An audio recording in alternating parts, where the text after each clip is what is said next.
Hey, how's it going, everyone? My name is Derek Afasi. I'm the owner of Afasi Financial Group and RetireSharp.com. Today's topic, I want to go in depth. How much do I need to retire at age 62? And I want to discuss a couple of things, try to help you understand where your current situation is, or what I like to call your point A. Then also understand what your specific goals are, how to get you from your point A to your point B, show you common mistakes that individuals make when they're just kind of guessing and they're just kind of shooting from the hip and they don't really know how to create a proper strategy for their goals, and then solutions to combat those mistakes. So different things of how, you might not be mindful of a specific negative that you're setting up with your current retirement plan, and it could really bite you in the butt if there is, a downward market disaster, or you're pulling out too much money. If you're in your retirement years already and you're pulling out too much money, how to avoid those common mistakes. And then I'm going to go off of specific examples to show you when somebody's nearing retirement age or they're currently retired, how they could stay retired forever. And what you realize with this video and with a lot of my explanations and different things on my channel is it's not these astronomical changes. It's these very slight shifts that, as long as you're creating these slight tweaks and it's going in the correct areas, the correct lanes, that's how you're going to be able to retire with confidence each and every time. Definitely make sure to have a pad and paper, pad and pen out, and you take down notes, write down questions. And any time that you want to speak to a specialist, give our 1-800 number a call. It's 24/7 customer service line, so you give us a call 24 hours a day, 7 days a week, and you just basically reference this video. You say, I saw a video online about retiring at age 62. There was a couple of topics that Derek was speaking about that I think might pertain to my situation, and the assistants will make sure that the correct specialist will give you a call and help you figure out what your situation is and how to accomplish that most success. So as I clear up the screen, I want to make sure that I'm educating you off of common things that you might have experienced with your current plans, and what was essentially the shift that took place for retirement plans in the past.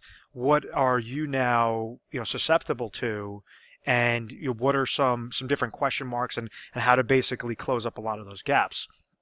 So what used to happen, and understand that all this education is all going to come full circle on when we're going off of some specific plans and some specific strategies. So just kind of, even if you understand some of these topics, just bear with me on at least the first portion of this.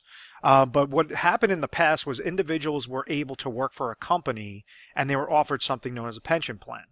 So I use the example many times of my grandfather. My grandfather was the elevator mechanic for the city of New York, and he was working for the city. The city was essentially his main employer, and they said, okay, as long as you're giving X amount of years of service, what we're going to do is define what a benefit is for your retirement. So we're going to be paying you a salary, each and every day, each and every week, until you hit that type of retirement age. If you give X amount of 30 years worth of service, at that age, we will start paying you a type of retirement income so that you don't have to ever come back to work, but you'll be receiving X amount of dollars per month for both you and your spouse. And when the second spouse passes away, that's when that income is going to stop. So that's known as a pension plan. It's known as a defined benefit plan. My grandfather in that example, he was able to just hunker down, work hard, put in overtime, whatever that was, be loyal to the employer, be loyal to the entity that he was working for, because he understood that they were investing dollars on the back end that would get triggered, that would pay him X amount of dollars of income each and every year until the day that he passes away, or him and my grandmother pass away. So with that defined benefit plan, that makes retirement planning very easy, because at that point in time, he retired in his late 50s, but let's just say if he retired in his early 60s, he would be able to receive whatever that pension income was. He didn't have to invest these monies in 401k related plans. He didn't have to go and try to cherry pick and choose the best funding options available and manipulate that with the stock market or the bond market and try to really cherry pick to grow his retirement nest egg. He just basically worked for the company, and the company was providing him that benefit on the back end. So rather than try to make his retirement formula extremely complicated, we understand that when he retired, if he was in his early 60s, he could trigger his pension income. And let's say that brought him $4,000 per month. and then also Social Security income that you could take earliest at age 62, if that brought in another $2,000 per month, this is $6,000 per month of income. So as long as his income each and every year, or as long as his income each and every month, him and my grandmother's income each and every month, were greater than what their expenses were, they could live their retirement years with confidence. Their income is higher than what the expenses are. So if now, let's say if he was bringing in $6,000 per month, but he decided, oh, I worked my whole life and now I want to go and piss all this money away and, try to ring up my debt and go on all these lavish vacations, and now he needs $10,000 per month of income, that's a large gap there. So the first step to trying to retire early is make sure that you understand what your expenses are and understand what your budget is and stick to that budget. There has to be a type of, hold your feet to the fire and make sure that you're not just, patting yourself on the back for working so many years. There has to be a reality to the situation.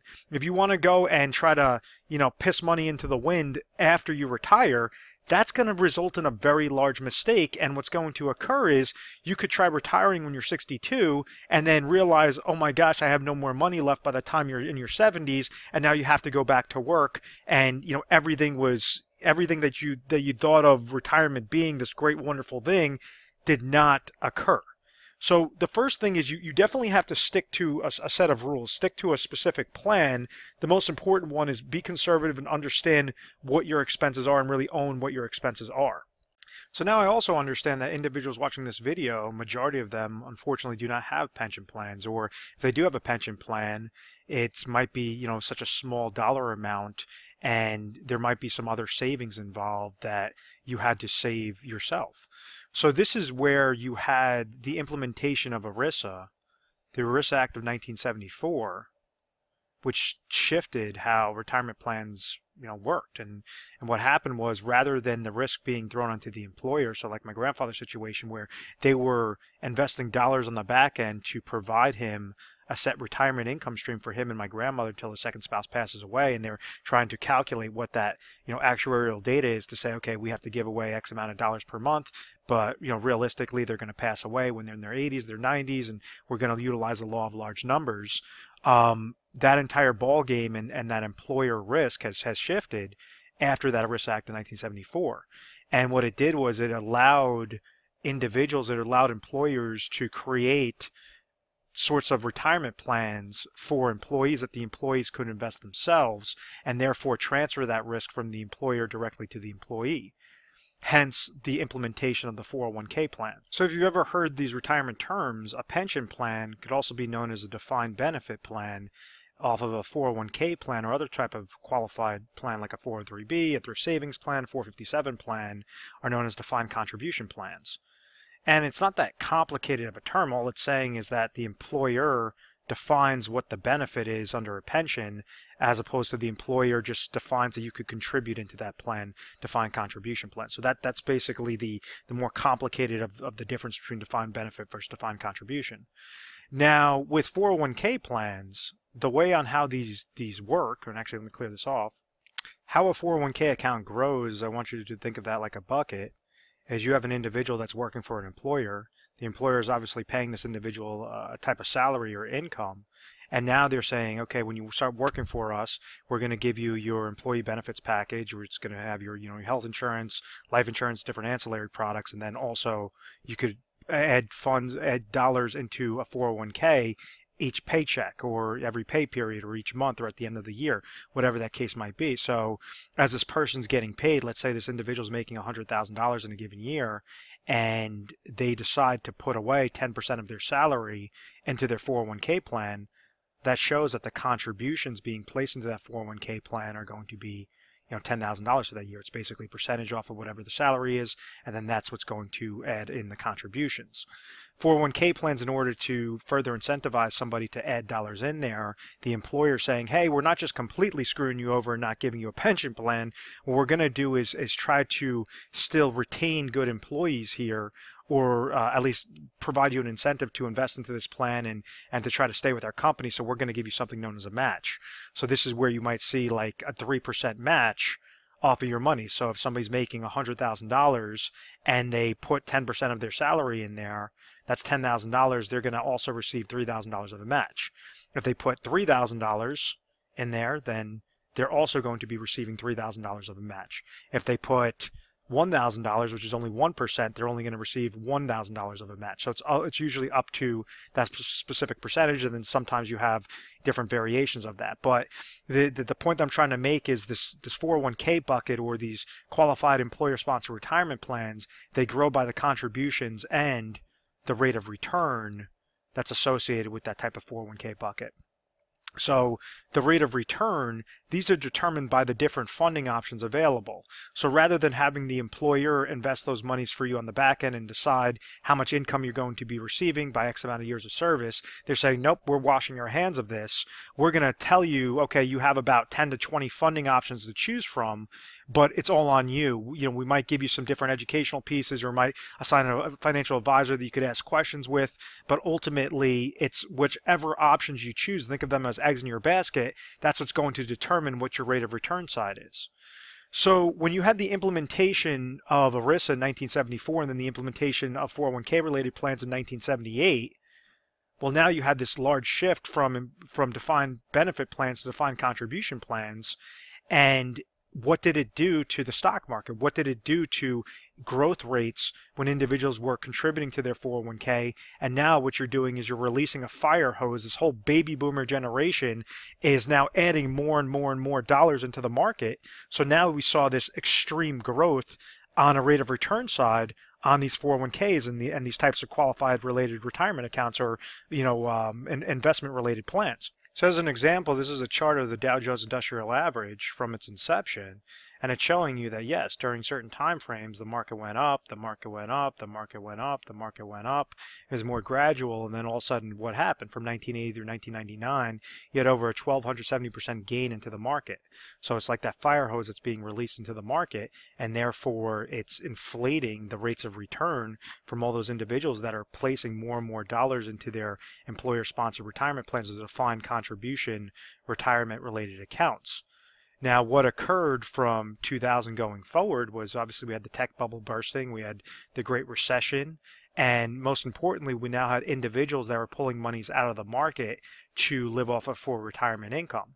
So the purpose of showing you that chart was now you have the pressure of baby boomers that are needing to retire, so they need to liquidate their positions out of the market. You don't have enough of the Generation Y and the millennials that are saving their monies to basically offset that switch. So this is why we're seeing, constant market volatility.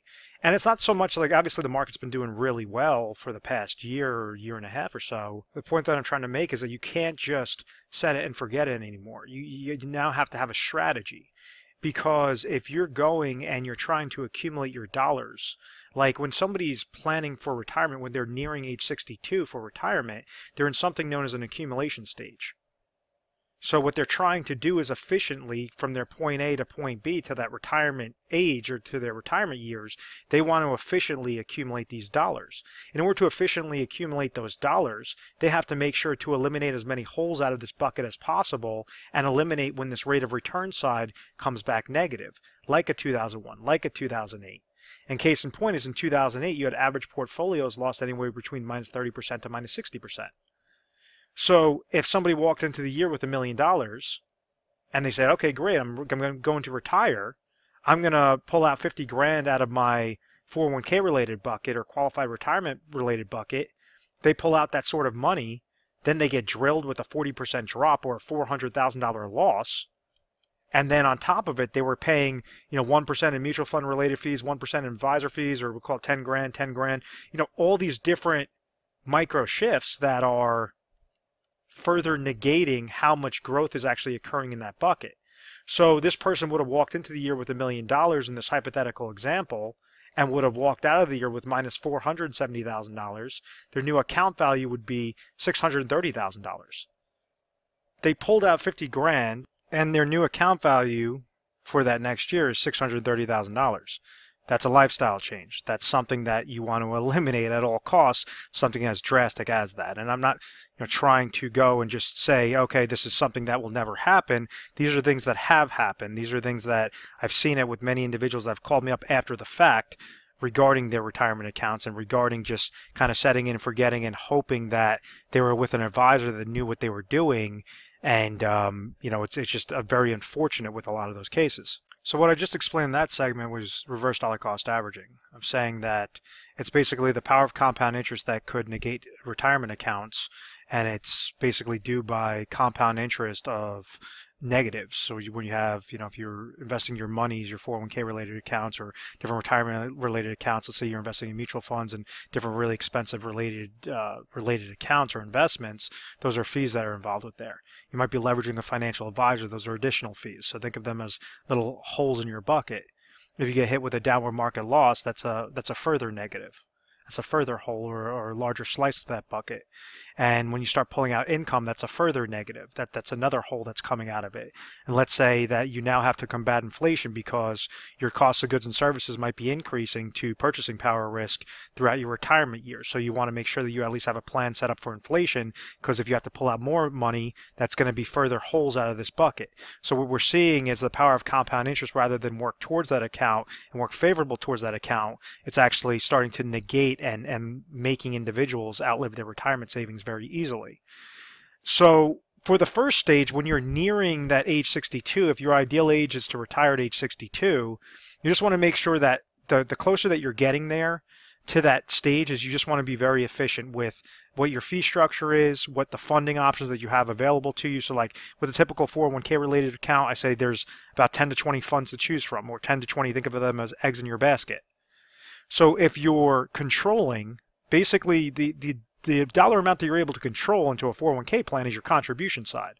This rate of return side, this is where you have the investments, and you just want to make sure that you want to have proper asset allocation, meaning it's always good to participate in the stock market, but what happens with the stock market? The stock market could go up, stock market could go sideways, and the stock market could go down. Proper asset allocation means that as the market's going up, how could you receive a gain into your account? As the market goes sideways, how could you receive a gain into your account? As the market goes down, how can you receive a gain into your account? So something that might not be correlated, or you have a combination of different things that are not correlated to each other, so you could have more of that safety and eliminate those large drawdowns, those large downward market losses that are further compounding that reverse dollar cost averaging effect.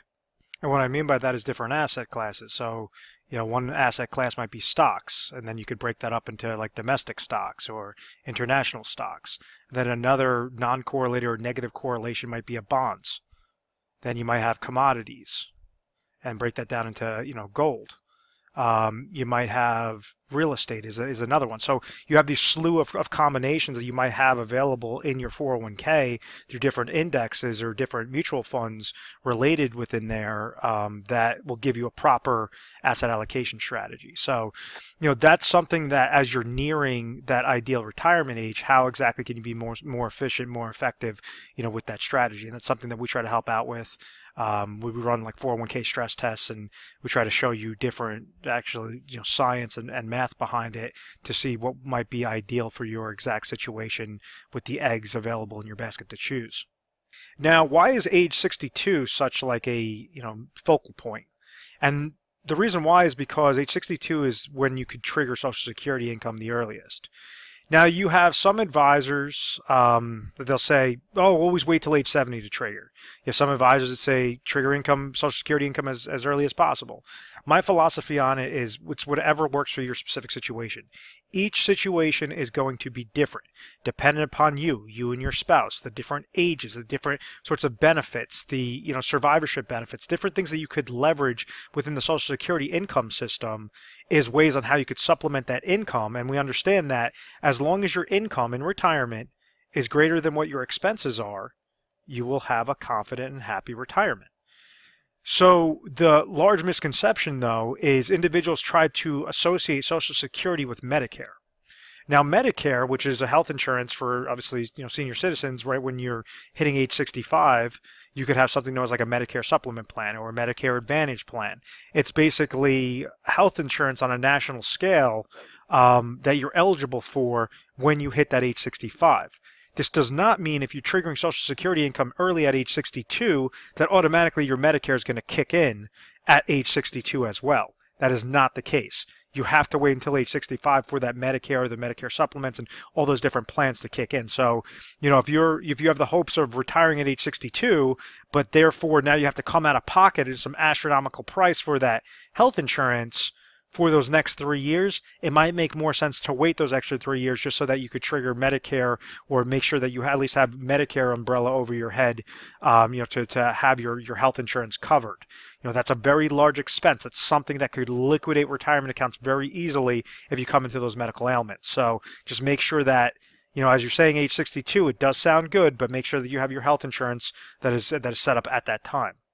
Also be mindful that if you trigger Social Security income at age 62, that's going to be a reduced benefit than if you wait till age 63, which is going to be a reduced benefit than if you wait till age 64, 65, whatever that case might be. So if you're going to the SSA.gov and you're looking at what your Social Security number is, you're going to see some number that's going to say what your earliest, your age 62 monthly income will be, and you're going to see something also known as FRA, full retirement age, and that's going to be, dependent upon the year that you were born. It might say like 66 and 2/3, 66 and 5 months, whatever that is, or 67 and X amount of months, whatever that case might be. That's your FRA, your full retirement age. And then you also have something that shows you what it would be at age 70 if you trigger Social Security income. So case in point is, if you're triggering it earlier, you're going to have less of a benefit, less of a monthly benefit than if you wait later, as opposed to you waiting, the latest you can, which is age 70. So, it really depends upon that situation. If somebody is, knows that they have a debilitating ailment and they might not live that long, 10, 15 years only, it might make more sense to trigger at age 62, as opposed to somebody else that has really good genes and they know they're going to live past the age of 100. Well, maybe if they don't mind working and they don't want to trigger that Social Security income just yet, well, maybe they wait till age 70 and they have that, that larger Social Security payout at that point in time. So, it's really depends upon their situation. We have different calculators. We have different, different reports that we help individuals out to figure out what that number is. But ultimately, depends, most importantly, what your expenses are. What your expenses are, what you're bringing in, and exactly if, that specific income with your Social Security and other retirement accounts can be greater than what those expenses are. And understand that concept that if you're pulling income earlier, you're going to have a reduced benefit as opposed to waiting longer, you're going to have a larger benefit, because that Social Security concept also correlates with pension plans. But let's say if, somebody sufficed their 30 years worth of service and they're 59 years old, they might be receiving X amount of thousands of dollars. But if, let's say, they've sufficed those years of service, but then they're not triggering their pension until they're 62 years old, that might be a higher dollar amount. So they're going to incentivize you to wait longer to therefore start paying you out that sort of income. So that's how some pension work. That's also the main concept of how an annuity works as well. This is when you have like a deferred annuity, you're going to, let's say if somebody's 60 years old and they're looking to trigger income from that deferred annuity at age 65, maybe they might receive 50 grand of income, as opposed to if they wait till age 67, they might be able to receive $56,000 of income. It's that same sort of concept. The earlier that they're triggering it, the less dollar amount that they're going to be receiving, because they're calculating the risk of saying, okay, well those are that many more years that this person is going to be able to receive of income. So the less years, meaning that if they have this mathematical date of death stamped on their forehead of age 90, well then, this is the difference of 25 years that the insurance company has to, pay out, or statistically from the Social Security Administration has to be paying out until that actuarial data showing how long that individual is probably going to be living to. Or if they wait till age 67, well, maybe that's going to show 23 years. So therefore, they're able to give them a larger benefit. So there are certain break-even points. It really just depends upon your situation, and that's what we try to help you guys figure out most efficiently. Now, the most important takeaway with this video is to understand how can you customize your plan to make sure that you're able to retire at this age 62, so you could figure out how much you actually need to retire at age 62. And this is when individuals could leverage IRA contracts, individual retirement accounts, And you could take your old retirement accounts and you could roll them over into customized IRA accounts so that they're being segmented into specific lanes that are ideal for their age 62. So let's say if this person's 55 years old right now and they want to retire at age 62, this is their point A, this is their point B, how to make sure we're getting there most effectively, most efficiently, and then from point B all the way to date of death, that's the overall plan. That's the overall piece of the puzzle. Let's say if the person's age 60 and they want to retire at age 62, well, now we have a smaller gap there, but now you might be eligible to do further rollovers with this type of plan. So what exactly am I talking about when I'm saying rollovers and individual retirement accounts? Now, an IRA, a traditional IRA, is very similar to how a 401k works, except for it's set up by the individual. It's not set up by the employer. So the way on how this computes is by the contribution somebody's making in there and their rate of return. The major difference is this rate of return side. Now, the contribution limits, if you're trying to set up a regular IRA, the contribution limits are going to be less than if you're trying to contribute through a 401k chassis on that qualified basis. But for the customization purpose, this rate of return side is extremely important. What I mentioned on the 401k section was I said that typical 401k accounts have about 10 to 20 different eggs in your basket to choose from, or different funds in your basket to choose from. Typically, those 401k funds are crappy funds. They're shitty funds, or they might be super expensive, or they just might be cruddy where there's not a lot of diversification that you could choose. So when you go and you set up an IRA, instead of 10 to 20 different eggs in your basket to choose from, you might have options between 3,000 to 5,000 different eggs in your basket to choose from. So these could be a lot higher quality, a lot cheaper of a price. Different things to really accentuate that rate of return side. So when you're eligible for certain rollover provisions, the IRS allows you to utilize these old types of retirement accounts, such as the 401k, such as the 403b, different things that you could go and instead of have those very small contributions as if you were just trying to create an IRA account on your own, which you might be capped at $5,500, $6,000 in a given year, depending upon your age. They're saying if you've incorporated this 401k, you could actually do large rollovers into an IRA. So like if you have $1 million into your 401k account, well, you could go and if you're eligible, roll over that dollar amount into a specifically designed IRA contract. And now we understand that contribution side, that's what that rollover consisted of with the bucket. But now your rate of return could give you a whole slew of different options available that could be more, that you could cherry pick a lot better for your exact situation. Meaning like if you're trying to grow your account, how do you have a better asset allocation strategy? If you're trying to trigger income, well, how could you have something that would provide you a type of income rider, like utilizing an IRA annuity contract? Or let's say you need something with emergency funds, something that you could have in a regular, IRA money market account that you could access at any point in time. Something that just builds up and has different pieces of your puzzle and specifies it in specific lanes. This is the power that you could do with these IRAs or with these rollovers or IRA to IRA transfers to make sure that everything is ideal for your retirement age 62 or age 62 until date of death. And this is where it goes off of the terms of what every individual needs to figure out before they're retired or currently retired and how to stay retired forever. Breaks down into three main components. I've briefly discussed the first component, which is income sources. The other two components are emergency funds and then inflationary protection. If you could figure out these three things and have these three things covered, you will always retire with confidence. And what I mean by that is, let's say if we take an example of an individual that was working for a company, they might have a very small pension plan. They're wanting to trigger Social Security at age 62, so they have Social Security. That's another income source. And then they also have an old 401k account sitting at an old employer of $200,000. Let's say this person is currently age 60 right now, and they're contributing to their current employer 401k related account. And let's say that's valued at about $500,000. So they want to be, trying to max out those contributions, or they're trying to contribute that, most efficiently, most effectively. But once again, their ideal retirement date is age 62. So first off, we want to know, okay, we have these little buckets that are sitting there. This is an old 401k. This is a current 401k. this person's age 60, which allows them, this might be an age service withdrawal, that they could basically take their current 401k account and roll that over into an IRA account because they've sufficed age 59 and a half or age 60. That might be one thing that makes them eligible. Because let's say if they're not eligible at age 60, they have to wait till they sever employment with that employer in order to do the rollover. Well, then you could at least roll over this $200,000 in the old employer, because when you suffice working, when you no longer work for that company, you therefore have the eligibility to roll over those old 401ks. Or if, let's say, this person established an IRA and has been contributing to an IRA account, well, that's something you could transfer an IRA to a new customized IRA account. So there's a whole slew of different things that makes this third component of the income source favorable for that individual situation.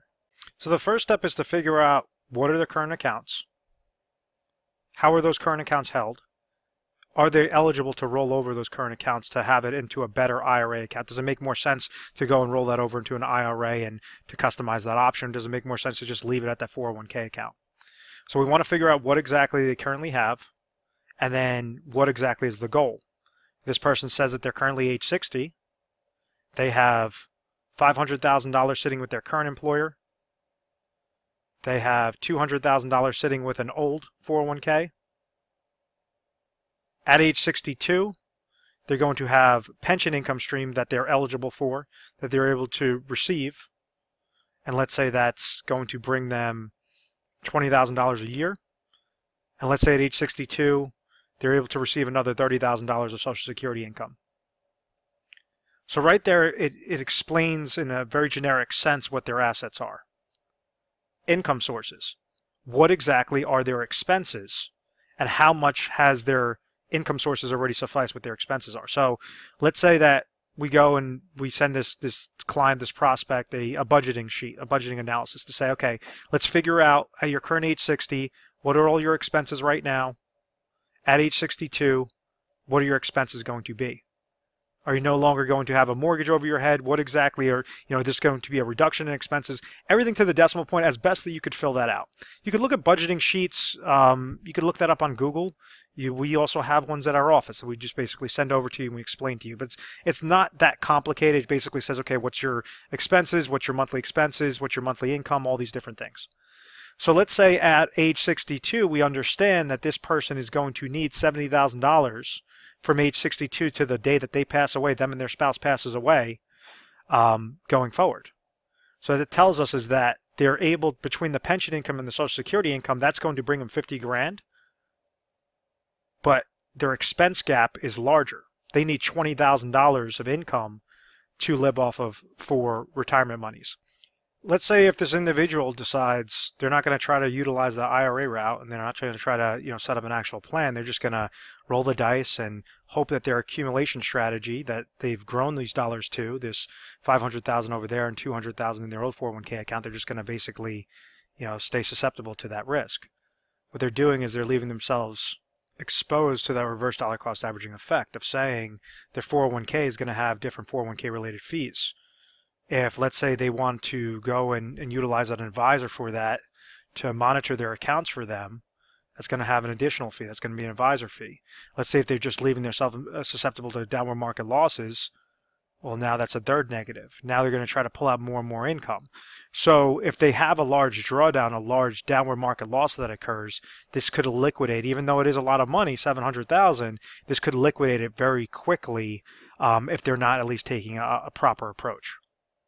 What used to happen back in the day where individuals were able to say, okay, I have these old 401k monies, these old retirement monies, I'm just going to go and leverage, fixed contracts like a bank CD or a fixed annuity that's paying me 10%. So as long as they would go and put a portion of their assets into that type of financial product, they'd be able to live off the interest each and every year. Well, unfortunately, those fixed related accounts no longer are paying 10%, and they're now, you'd be lucky if you find a bank CD that's paying for a 5-year 1.50%. So the entire ball game has shifted where now you have to take on a little bit more risk, or have more of a systematic plan in place. And this is where you have like a lot of IRA annuities with their lifetime income riders that became very popular, especially after the 2008 market crash, to allow the individual to control their monies and still leverage the insurance company to provide them what that additional income gap is. So as an example, somebody on this first stage, because they're trying to receive lifetime income, well, they could get that through a pension, they could get that through Social Security, they could also suffice this additional gap through an IRA annuity. The reason why I say IRA or traditional IRAs is because this current 401k, it's sitting in a qualified retirement account. The old 401k is sitting in a qualified retirement account.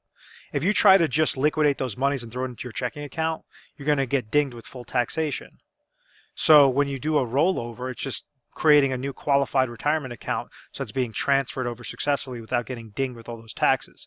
You're going to be taxed each time that because these monies are known as pre-tax qualified retirement accounts, each time that you're taking a distribution out, you're going to have to pay taxes on that because you haven't paid taxes on that on those monies yet, but you're not getting paid taxes on that additional, on that rollover. That's why it's important to know the difference between a rollover or a transfer rather than just liquidating your positions and falling victim to that common mistake.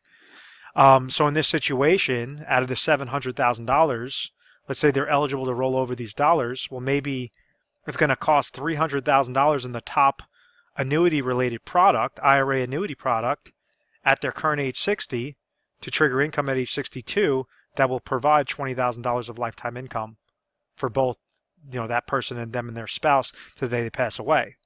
So out of the $700,000, what happened was $300,000 was rolled over into a fixed type hybrid annuity contract, meaning an annuity contract with an income rider attached to it for lifetime income, and it cost them $300,000 while they're still maintaining control of those accounts and they're still able to leave whatever they don't use up to their beneficiaries.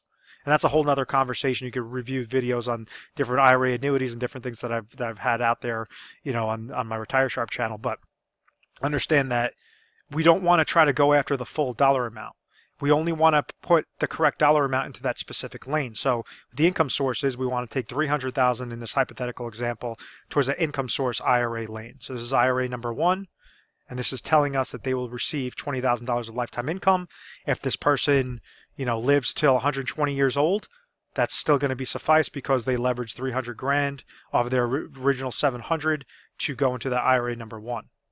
IRA number 2, rule of thumb is that you want to have anywhere between 6 to 12 months of expenses towards some sort of emergency funds, meaning liquid cash.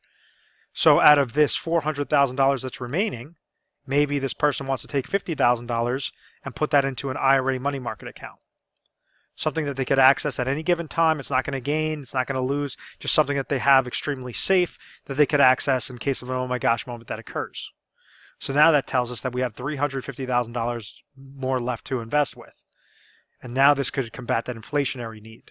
When I say inflationary need, maybe at age 62 their expenses are $70,000, but maybe at age 67 that expense is going to increase to $75,000. Maybe at age 72 that's going to increase to $82,000.